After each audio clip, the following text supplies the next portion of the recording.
Hello there, Anypony, and welcome to episode 17 of the Brony Bookclub. Wait, really? I know, right? We're really this far into it now? What the hell? Man, that caught me by surprise somehow. Weird. Anyway, so, as usual, I'm Roy. I'm Sam. Oh, yeah, that works. But, yes, and our guest this week is CoconutSwallow. Greetings. He is the author of a fic called... Hostile Takeover. Yes. And why are we talking about it? Well, because this week is all about the great and powerful Trixie. Best pony. Ooh. I don't know if I agree, but you definitely moved her up the list for me. Mm-hmm. So, okay, partially mission accomplished there. Yeah, that works. Yep. So let's start off. Let's ask you some questions. First off, what's your favorite tag? Ooh, favorite tag. I don't think I have a favorite tag. I mean, really, it's the synopsis, the summary of a story that grabs me, and it can have whatever tag it wants on there, and I'm gonna go check it out. I don't even really think I have any type of tag I lean towards. I mean, really, you give me a good premise, something that's just gonna grab my attention, and I'm gonna run for it. Okay. That's definitely cool. Yep. Yeah, not much bias here, or pickiness for that matter. Really, I mean, I'll go with recommendations because I don't have, the most free time in the world. So obviously, when I sit down to actually read fan fiction, I'm gonna want some sort of filter. So, Equestria Daily's recommendations or people I know who have given me recommendations, I'm gonna nab those first. But other than that, I mean, I don't care if it has dark, comedy, adventure, what call you. Okay. So then, I might know the answer because of your first names, but is there any tag you don't like? Is there a tag you just do not like to read? No, I mean, there are tags which, given the combination of the premise, will kind of make me raise an eyebrow and go, I don't think that's gonna work. Yeah, if you tell me you have a story that seems all light and happy, and the premise looks light and happy, and you've got that comedy tag, and then you have gore over on the side or anything like that, and I'm gonna go, okay, now what are you trying to do here?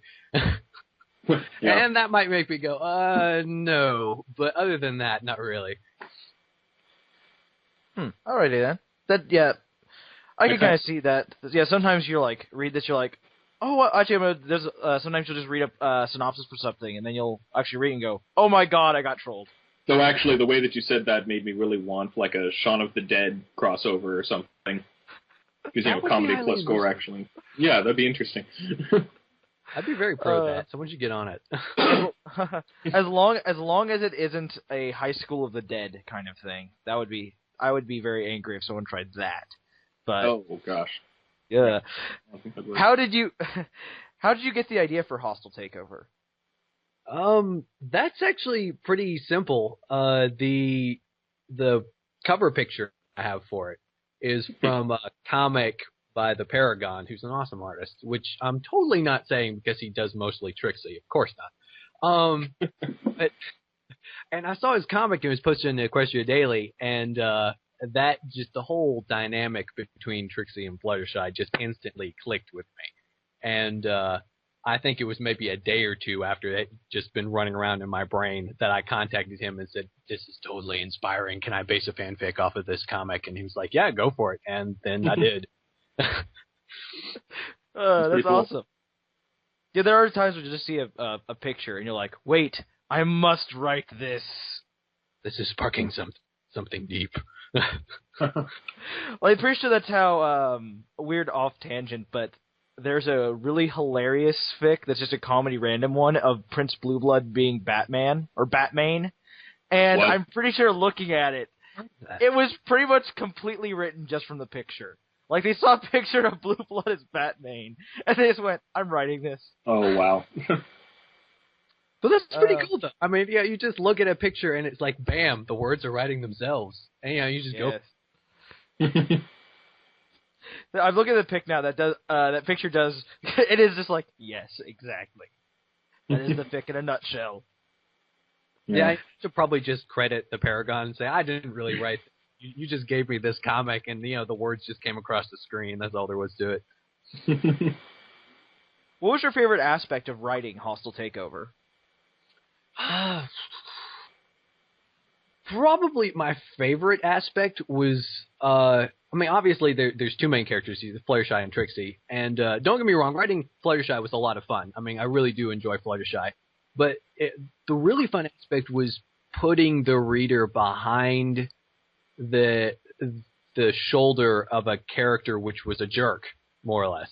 I mean, yeah. I've always been enticed by the idea of, I love this protagonist. I'm rooting for him, and this protagonist is not goody two shoes. This protagonist is not here to save the world, and is more likely to, sell their mother to get a drink. And interesting to me, can I get people to root? Well, I mean, I'm not really asking an experimental question because I enjoy writing the character, but it's cool having a character which is breaking from the norm in that aspect. I mean, really, I can probably trace this all the way back to Cordelia in Buffy the Vampire Slayer. I was going to say, that was a good example. That makes so much sense. I'd say more Angel than Buffy, but yeah, in both. Cordelia did go through this huge character arc. That was amazing. First saw it, I mean, that was extremely inspiring to me as a writer. I was like, Joss Whedon, you took the stereotypical, woman, the snob of the high school that's supposed to always be the antagonist and supposed to be extremely shallow and will get her comeuppance by the end. And you just bloomed her into this awesome person we can root for, and like you said, went on to Angel and just deepened by 50, and just became a very interesting character. But she never quite lost her snippiness. That was always, it never went away. And I really liked that. That was very inspiring to me. Of course, Joss Whedon is inspiring to me. Of course. Oh, yeah. He's our master. But something like that, yes.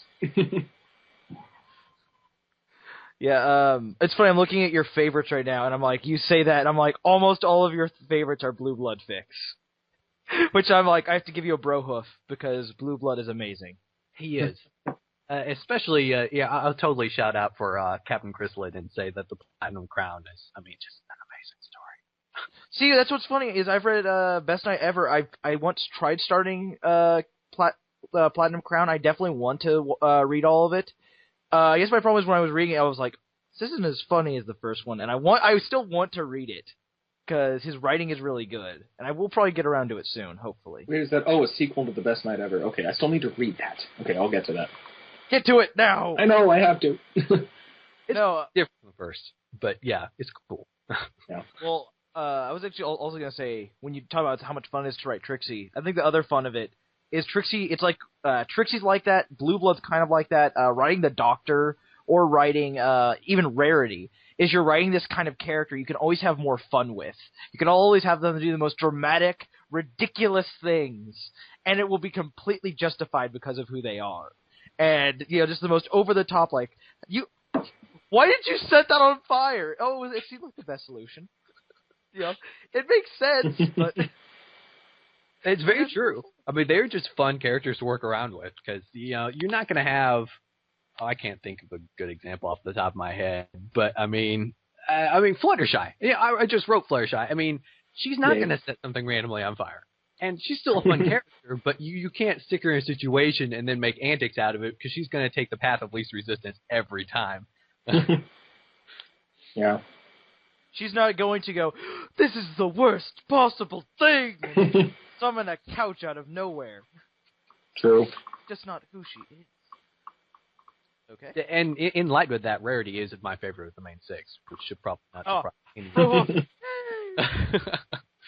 Might as well. Wait, Roy, Rarity's your favorite now? Yeah, sorry, Twilight became number 2. I'm sorry. She's just too good. No, I get it. Twilight's still fighting Fluttershy for my number 1 right now. Grr. Twilight is second best pony to me. I guess. She is awesome. So, who are your favorite professional authors, and do you think they've affected your writing at all? Well, harkening back to what we were just talking about, Captain Chrysalid has he instantaneously bumped to one of my favorite authors after I read Best Night Ever. That was just a stroke of pure genius. It really, really helped that Groundhog Day is one of my favorite movies. Oh, yeah. Yeah, so that already captured my interest when I just read the synopsis, and then he proceeded to execute it as well as I hoped. And the fact that he wrote a very antic-filled comedy story and filled one of my favorite, genres there, and then went on to write a political intrigue story, which is another of my favorite genres, just upped him to unbelievable levels of awesome. Whoa, are you a Thrones fan? You like political intrigue? Should be. I have not had the time to read it. Don't tell anyone.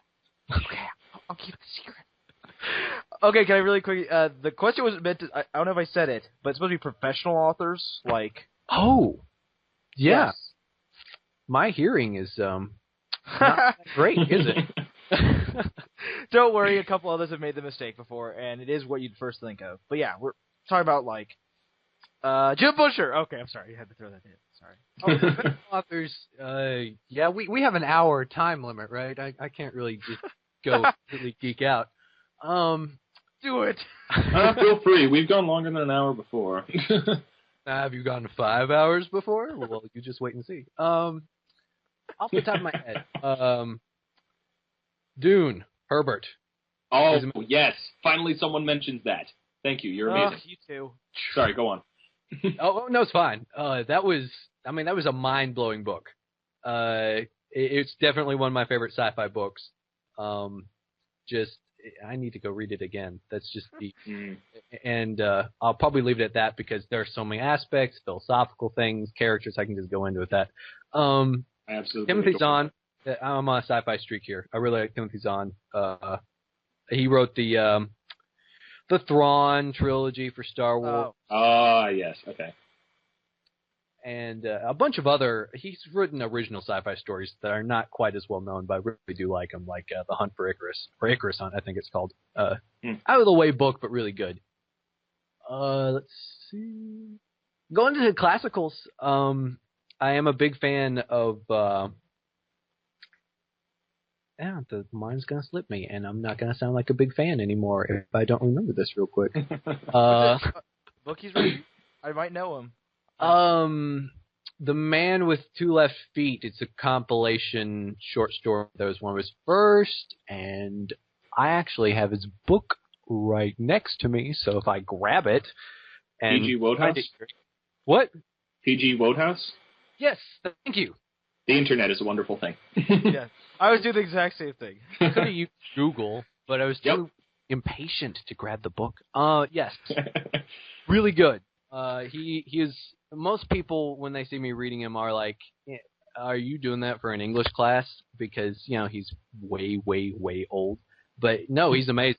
Yeah, I read him on my free time because he's just a master of the high British comedy. The sort of thing you'd expect out of Monty Python. I mean, he did Jeeves and Wooster. I don't know if you've heard of that, but I have, yeah. Yeah, it's just amazing. That's the type of comedy I aim to write when I write comedy. Is his kind of comedy. Yeah, and that's a good summary. Sci-fi and ancient old authors that most people don't read. Yeah, well, I mean, I'm looking at, like, apparently directly inspired Stephen Fry, Douglas Adams, and J.K. Rowling. So I'm like, okay, this guy's a badass already. I mean... Yeah. Major part of British English history. Yeah. That's awesome. That's nice. And seriously, props for mentioning Dune. I'm pretty sure you're the first person to do that, and that series is amazing. Roy, you need to read it, and then watch the movie and cry over how horrible it is. I think I've seen like a half hour of the movie, and I went, me and my family just went, let's just turn this off. This wasn't. What is this? Singing it. I mean, isn't that amazing? We got to the scene with the guy with the pustules all over him, and he jumped out of his chair and flew, and we were like, okay, yeah, we're out of here. Yeah, it'll be even worse when you know the source material, trust me. Because it just ruins everything for you. It's like watching a train wreck of a beautiful piece of art. So it's like the Avatar The Last Airbender movie. Dang it, you beat me! That's exactly right. Yeah, it's on that level. Oh, okay. Actually, that's not a good example. I was going to say it's like the Dragon Ball Evolution movie, but that is not it at all. That's like mediocre source material being taken to absolute terribleness. True enough. I can't argue with that assessment at all. That is still the best movie to watch with drift tracks on. Oh, no doubt. Alrighty then. Yeah, Mr. One last question. One last question. What advice do you have for any pony listening who really wants to write fan fiction? Oh. That's a good question. Basically don't,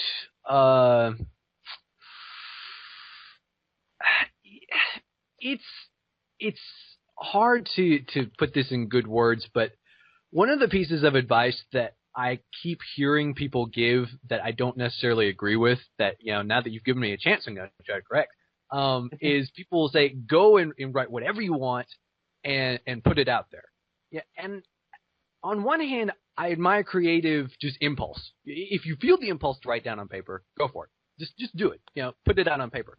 But please, for people's sanity, don't go and instantly put what you wrote on the piece of paper out for public viewing on the internet. Yeah, writing pony fan fiction is like any fiction. You want people to have the best quality you can give them when they read it. And you want to polish it. You want to actually ask yourself, is that a good idea that I just wrote down on this sheet of paper? Yeah, is this worthy of reading?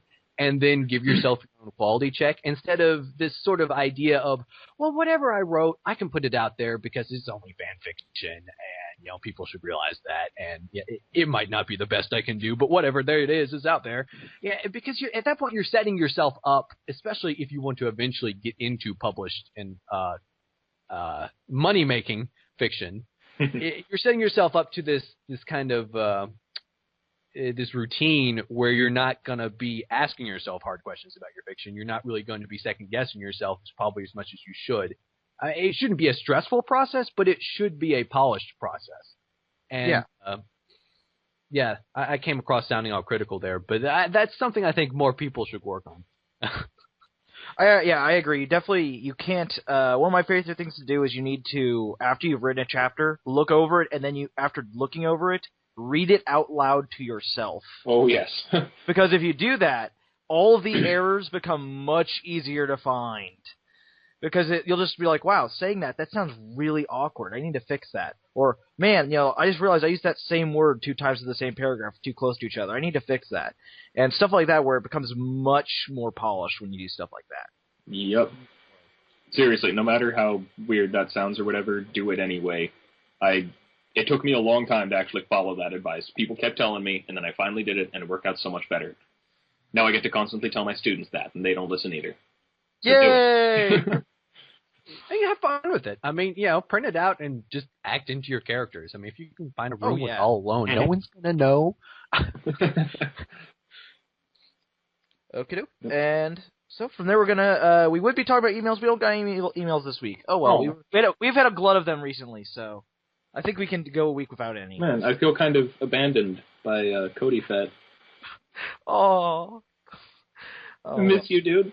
We miss you. All right, so let's talk about Trixie, the great and powerful. No, she's not Oz, but she is the great and powerful Trixie, and there is a lot of fan fiction about her. A lot of fan fiction about her. I don't think you even doing that. I don't think it's clear how much we have written fan fiction with her in it. I'm actually about to find out that answer. What? It's not giving me an exact number. Damn you, FIM fiction! Oh. Okay, so that didn't work. Sorry for that. Technical difficulties. So instead of that, let's just talk about why do we think that she, of all the one-off side characters, well, not one-off anymore, but all of the characters who were one-off side characters, why is it, not only did she get a second episode, why is it that we write so much about her? And I just say it's I think she is written decently well in the show. I just think it's mostly the acting. I'm pretty sure that over the top hammy performance is what did it. We love our ham. Yeah. I'd probably agree with that. What? I said Kathleen Barr sold it. I mean, just hook, line, and sinker. Yeah. That definitely played a big part. Well, and I think it helps that that's most of what we have of her. I mean, it's especially before the recent episode, we didn't have too much to go off of other than her character and how she acted there. So we have an interesting character with a lot of holes in her backstory and all that stuff that can be filled in by our fanon, and that is always a very, very appealing prospect to writers, I think. Oh yeah. Well, True. there's that, and there's also we get to see some of her, and everyone takes her in a different way, which can be fun and it can be not fun. Which I guess is the kind of the next thing to talk about is the different ways people write Trixie. Where I would say if you were to do like a huge poll, a giant amount of the fan fiction would be some form of she comes back and apologizes, and then they're friends now. And conflict. I would like to say I'm sorry, but yeah, exactly. That's not conflict. That's complete. Not only do I kind of feel it's kind of out of character for her, she was in the show. That's really that's boring. Stop being boring. Trixie is loud, obnoxious, and hilarious. And we should write her that way, huh? That's a true story.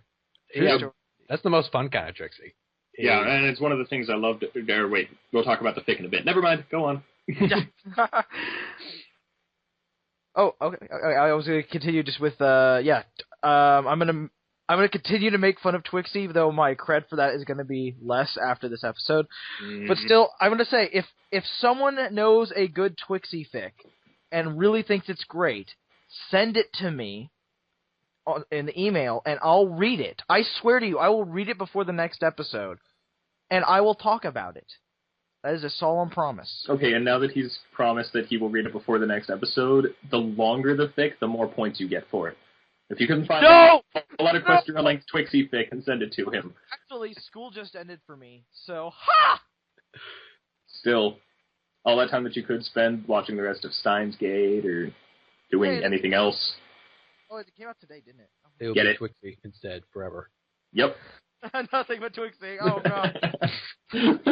Oh, it's the ninth circle of hell. Go, listeners, go. Do it. Okay, no, but honestly, I think that is a fun thing to pull off. Is that? And I'm gonna say it is a bit of a. You're gonna find out later, but when I talk about them more. But I do personally, my favorite kind of Trixie fic is just I do like her trying to get revenge in some way, just because the most ridiculous ways she tries to get revenge are hilarious. The most over the top and failing forms. As the only time I've ever written Trixie, you would probably know. Yeah, that's. I also love giving her. I love it when we give her what's the name of it? I can't remember the trope. Where she completely ignored Epiphany. She ignores any lesson anyone gives her. It just continues to be herself. Because screw them, they're not Trixie. Yeah. Yep. How did they? Mm-hmm. Sam? What? Talk. Wait. Character? Yeah, You're quiet. I thought I said something. I'm always quiet. Yeah, she's interesting. It's always fun. See, I have more stuff to say about how this fic wrote Trixie than just Trixie in general. Come on, let's talk about Hostile Takeover. Yeah, there you go. Now I have to say. There you go. This one process, you just hawk off the information on another subject. There you go. Yep. All right, so am I supposed to be talking here? Do you want to? I was going to say Sam should go first. Oh, okay, go for cool. it. Take the reins. Okay, yes. So this fic, in terms of Trixie, I mean, I haven't read all that many fics with Trixie, and I have, the ones that I have read, she's been pretty well written in some cases. But this is I think the only other one I've seen where she has any sort of arc is the vinyl scratch tapes. But a lot of that takes place off screen, if you will. So this being one of the what? That was still a good arc for her. Oh no, it was great. Even though it was like. Her arc was, I now consider Blue Blood kind of a friend, and even that. Pretty much. So yeah, I'm not bashing that at all. I loved the vinyl scratch tapes, but this is just different in that regard. The story is about Trixie, often even from her perspective, and I thought that she was written very, very well. I especially liked that. See, and part of me, it's hard to get away from this stuff now and again. Part of me kept reading it and expecting that at some point she would have some sort of like realization, be all like, oh, okay, and change and all that. But I like that that's not exactly how it went. And I'm not giving any spoilers here, don't worry, listeners. But point being, it wasn't, she never had this like, oh man, Fluttershy's actually nice moment that just immediately turned her into someone else entirely or whatever. And even by the end, when she had definitely changed for the better, she wasn't, she was still Trixie. She didn't completely switch to some different character or anything. She just changed for the better, but was very much still Trixie, which I appreciated a lot. And also, not specifically Trixie, but this is probably the best writing of Fluttershy that I've seen. I mean, I was reading the thing I love about Fluttershy. There are lots of things I love about Fluttershy, but one of the things I love about Fluttershy is that more often than any of the other characters in the show, she just makes me squee with ridiculous amounts of adorableness. Oh yeah. And I've read some good fics with Fluttershy in it, but this is one where seeing her interact with Trixie, I was having that same reaction pretty constantly. She was just freaking adorable, which, is perfect. That's my favorite thing about just, not necessarily about, her character as a whole, but about seeing her and reading her and stuff like that. So you did a very good job with her, too. It was just, I really, really liked this one. I was going to say another one like that. You need to get on one of these days. Is you've read the first one, but both of the Dresden Fillies. Yeah. He writes Fluttershy very well. I've heard that. Yeah. Yeah.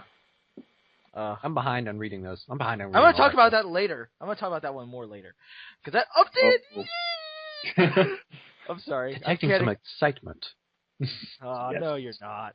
All right. I guess my opinion, since I'm the one who, I believe I was like on an early episode, I brought this up. And I'm so glad to have you on because, this is as I said, the second I finished it, I commented on there. This is the first Trixie fic that ever got me to actually like her in any way. And even then, you got me to like her in the way that you like, as I believe, as a Byronic hero. Or not Byronic. An anti-hero, but in the classical sense. A failure hero. A hero who's horrible and fails terribly. And that is why we love Trixie. Is that no matter how horrible of a pony she is, she's still going to fail. And we love her for that. Yeah. And you did it perfectly. I would just like to say the entire part with the love poison was the best thing ever. Because it was so in character. It was amazing. Especially since that. Oh, sorry, that scene. I was really doubting that one. I mean, when I wrote that, I for a second thought, I started this off as a sitcom, and when I wrote that as that chapter, I was like, what have I done? Where am I going with this? I've made this story absolutely crazy. Everybody's going to stop reading this and think, this man has gone off the deep end. This was not what I was originally reading in the first 3 chapters. But it was well received, I think. And thank you for adding another confirmation that I wasn't totally crazy writing that. I think that's what solidified me loving the hell out of it. That really was just, oh my gosh, that's perfect. Completely. Thank you. Yeah, it surprised the heck out of me. I gotta say that. It was pretty brilliant. I just did not expect that. It was pure, unadulterated selfishness, and that was why it was perfect. So, if you couldn't tell, people listening, we really liked the fic. Yep. We recommend it. It was good. Oh, actually, I can't believe we went this far talking about it. Some people are wondering, what the hell is all, we keep saying hostile takeover, and we hear Fluttershy, Trixie.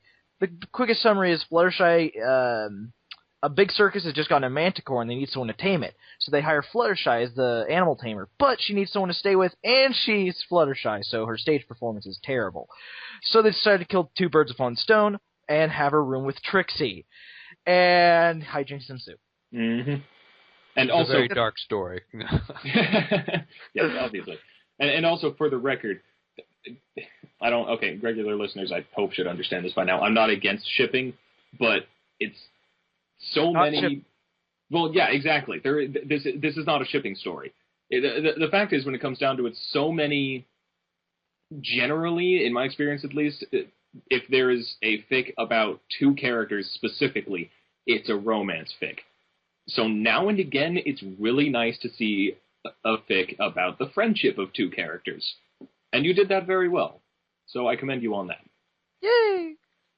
I really do like the Onesie plot. Have you heard of that? I think TV Tropes put it up. The what? The Onesie plot. O-N-D-A. Yeah. it stems from the whole old sitcoms. One's a cop, one's a barber. I don't know.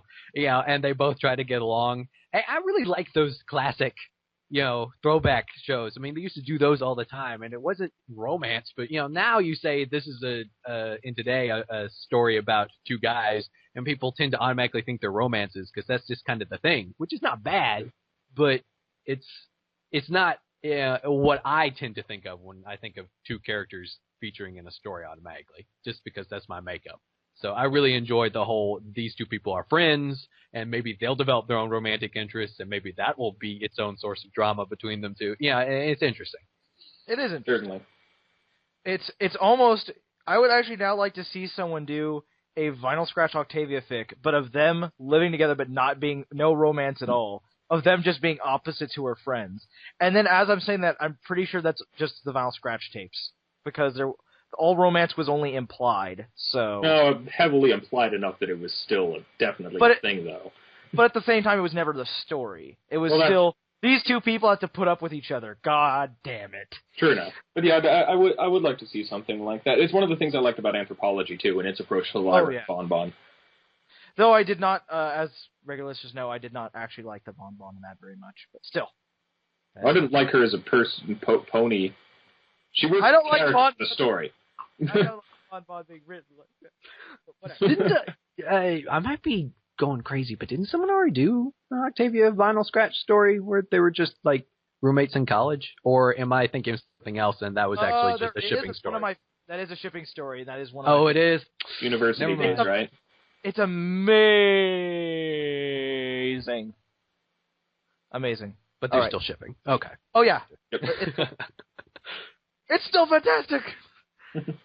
Another thing to add to my to-read list. Yay! Okay. So, now we're going to talk about what is updated recently. Again, I think we're in a dry spell or something. Only 3 things for me update, which, for me, that's terrible. I mean, really. The first one is How to Raise Your Filly, which is a sequel to A Tale of Two Mares, which I talked back on the Vinyl and Octavia Week episode.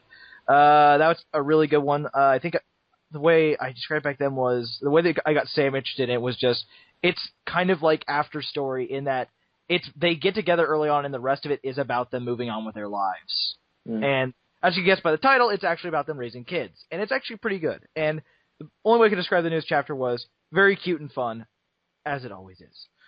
Harmonix updated, and for the first time ever, it made me cry. So, Urza09, you can go straight to hell for that. Why would you make me cry? Roy doesn't like being sad. It's sort of emotion. I don't know. I do like being sad. I like being sad, but I like knowing I'm going to be sad. I'm just reading it, and then all of a sudden someone starts saying something. I'm like, no, you don't do that. That's what makes it good. Surprise makes things even more sad. And then, the best thing, the Dresden Phillies updated. Yay! Another, huge... I love he updates in, 7,000-word chapters. That's always amazing. And, yeah, it was... okay. First of all, I love it. He pulls off perfectly one of my favorite things, not only to do in Dresden, but I always just love this, when a character has this dark reputation that's completely undeserved, and so the character needs information and decides to completely play up the fake reputation in order to get the information by bluffing out of his ass. And it's so funny and perfect. And Lyra and Bonbon were written perfectly. It was really well done. And at one point, someone soul gazes Harry and sees his soul, and they just describe who he is, and it sounded like something out of Doctor Who when they describe he's fire and ice and rage, and I was just like, I'm trying to find it now, but it was perfect. Okay, but yeah, so that was really. Oh yeah, another thing. My only problem with it. Why doesn't this update every day? I need more Dresden. I mean, I just finished the newest book, and that hurt. And now I need more. Why don't people write more often? No, that's going to get into a freaking conversation about George R. R. Martin, though, and I don't want to start that. Actually, I was going to get mad at Pav Fiera because of that, but... No. Dude, George R. Martin writes a book every 5 years. Yeah, I know. I just need more Chrono Trigger ponies. Get on it, Pav. Hey, he said he's having a lull period. He'll be able to write it. I know. So, Sam, did anything you read update? Yeah, I actually just went through and double-checked. Nope. Not a single fic. Still waiting for a new world without rainbows, which also, seriously, get on that. And, yeah, just, nope. Got nothing. Not AVI? Yes. Okay. Exactly. CoconutSwallow, has anything you read updated? Probably a lot. You've checked out my favorite section. Yeah, I think I've only got 2 stories in there, and that's because I'm reading more like 15, 20, but I don't feel like favoriting. Like, I don't feel I should favorite a story until I've hit the latest chapter. That I've got a weird organizational system there, but that's how I do it. So I read to a latest chapter, and that way I'll stick into favorites and know that I'm up to date, and then I can just take it piece by piece.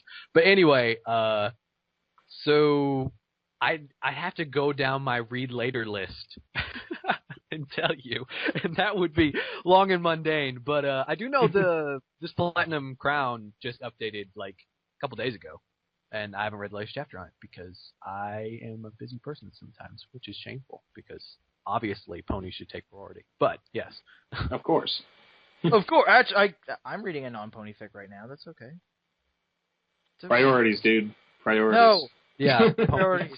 Everything else in that order. Well, considering my fic folder is 95% ponies, and the only other things are the Harley fic I'm reading right now. See, a Daria fic a couple Daria fics I need to read, and a couple Teen Titan fics. I think I'm allowed.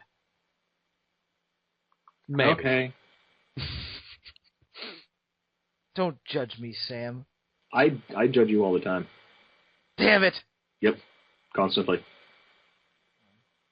All right. Okay, so moving on. Moving on. Let's talk about Trixie fics. Let's recommend some. Again, I don't actually, I'd only read a couple before. I read 2 just for this week, and I only have a couple to recommend, even counting them. So, Trixie fics are not my thing, as you may have been able to guess. I guess quickly to mention first would just be the Dresden Fillies, because Trixie is in it as the main villain for the first book. And she's perfect. She is hilarious in her... Okay, she's sometimes funny, but most of the time you're just like, oh god. Oh no. Because give Trixie ultimate power, and the result is not good. No doubt. And another, again, only minorly in it, but in the Dark Knight of Canterlot, the Prince Blueblood story, at certain points, just Batman characters dressed as Batman villains start showing up, and Trixie is the puzzler. And I was laughing too hard. That was perfect. And then actual things I can recommend that are all Trixie-centric is there's Countdown to Destruction, which I've mentioned before in the crossover episode. Basic idea, oddly enough, incredibly similar to the new episode. Trixie goes out and finds this ancient artifact and returns to Ponyville. However, in this case, the ancient artifact happens to be Majora's Mask.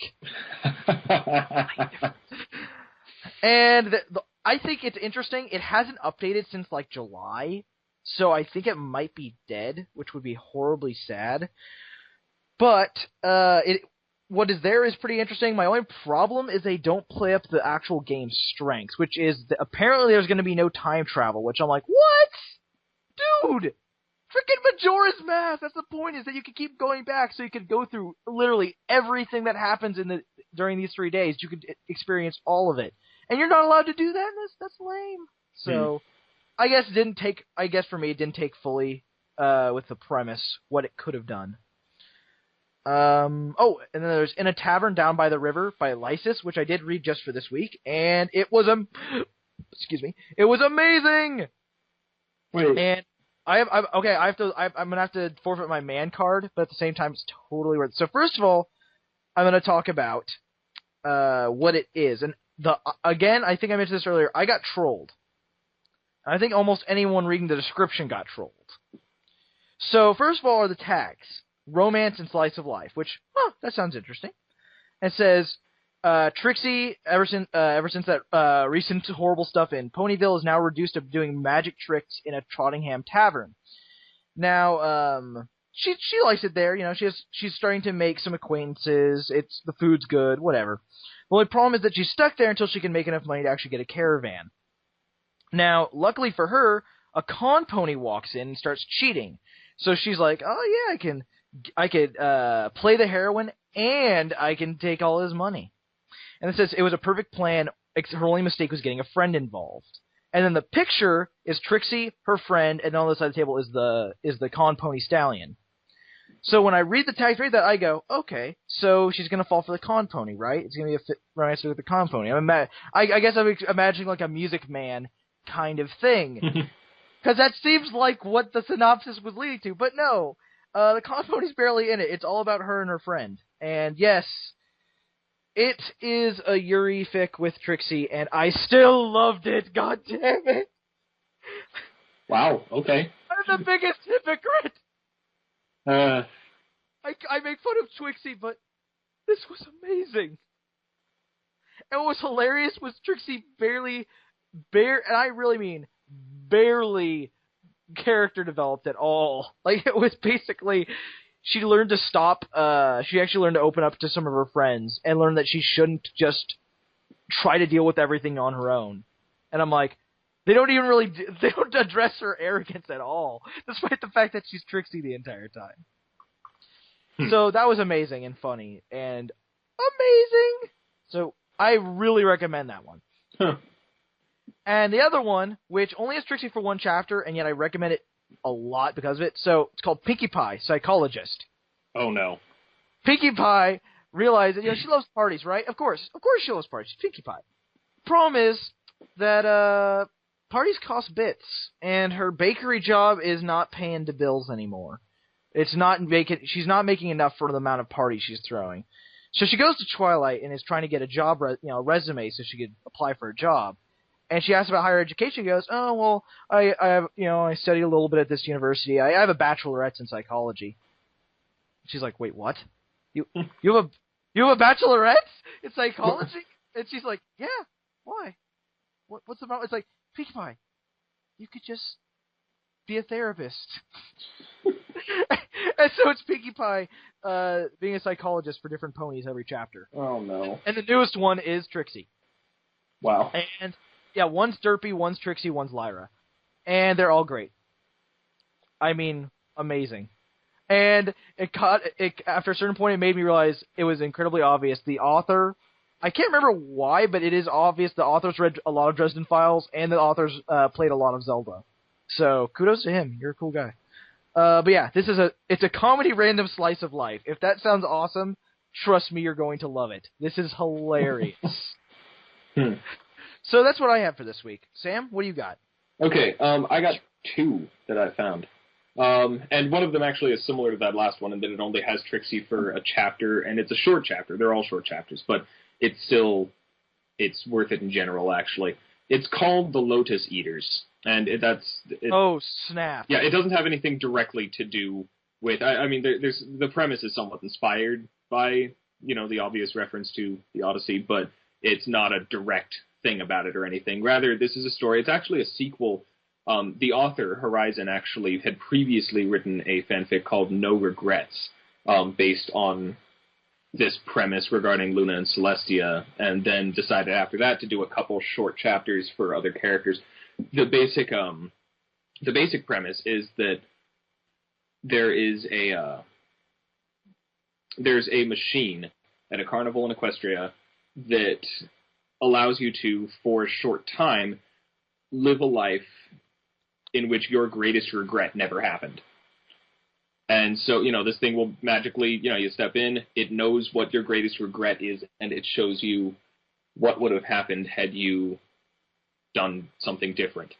And so, the original fic was very interesting, very serious, and it was about Celestia and Luna and such. And then the Lotus Eaters has 4 chapters: Applejack, Scootaloo, Dr. Hooves, and then Trixie.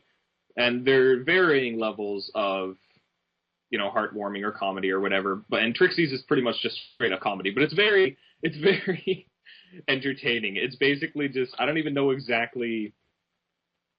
Well, yeah, no, I recommend you read it because it's very fun.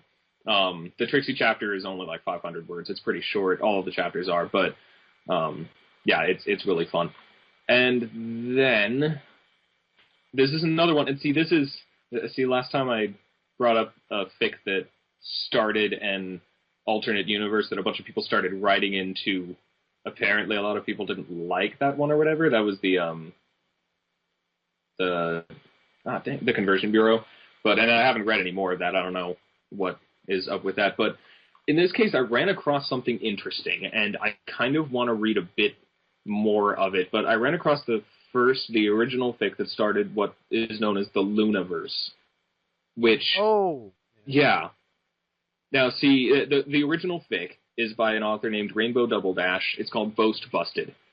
And the idea of this fic is simply that rather than Twilight, Trixie was the student who went to Ponyville and is the element of magic and stuff.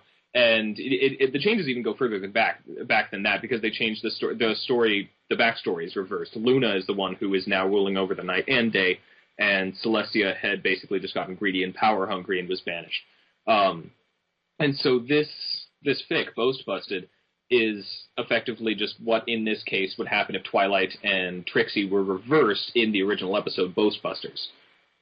And see, at first, honestly, I didn't think the concept was all... I mean, I wasn't a huge fan of it or anything, but I kept reading. And what I eventually really liked about it is how it very much... okay, I guess the psychologists and sociologists among us can argue the extent of this, but the idea that, I mean, of course, there's some amount of who you are that's determined by personality and some amount that's determined by your experiences, one could say. And it really seems like this author did a good job separating the experiences from the personality in regards to Twilight and Trixie, making it so that they both have those things that make them Twilight and Trixie, but the different lives that they've led have made them very different people. Or ponies, rather. And so just reading it, it's actually very interesting the way that Trixie is still very egocentric and very much a show-off and very confrontational, but she also has actually learned how important friendship is, because, she was in Twilight's place. And for that matter, it goes a little bit into the backstory, and in this version of the pilot episode, Trixie actually... It was less a matter of Trixie realizing, oh, hey, they're all my friends. And it was actually, so I think it was the element of honesty, who I think is Carrot Top in this version, actually pointing out, we're all the elements, and Trixie is the element of magic because we're all her friends. And then Trixie realized it.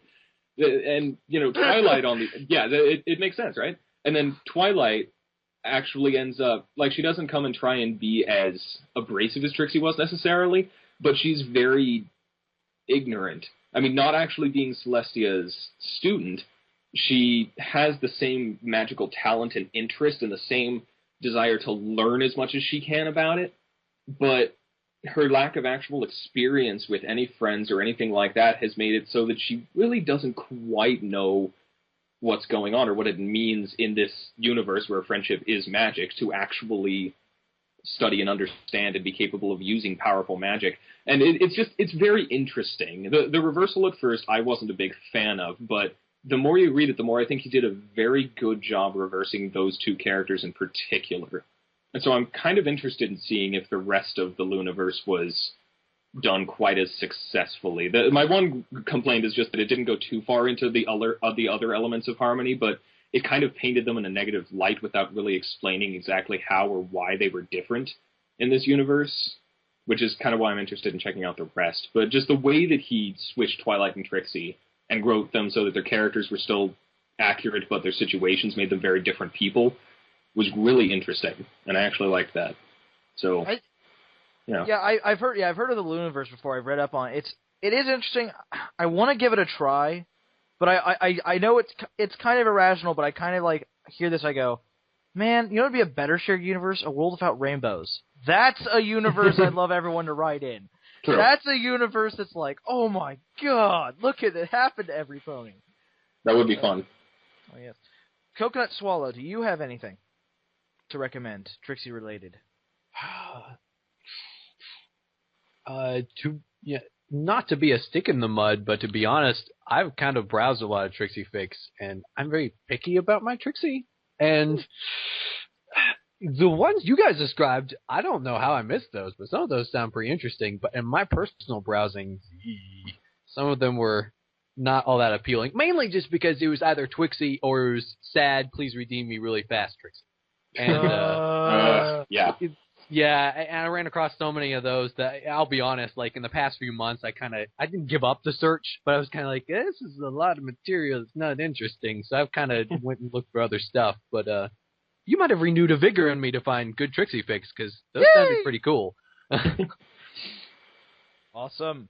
Yay. Alrighty. So then, that about wraps it up for this week, I guess.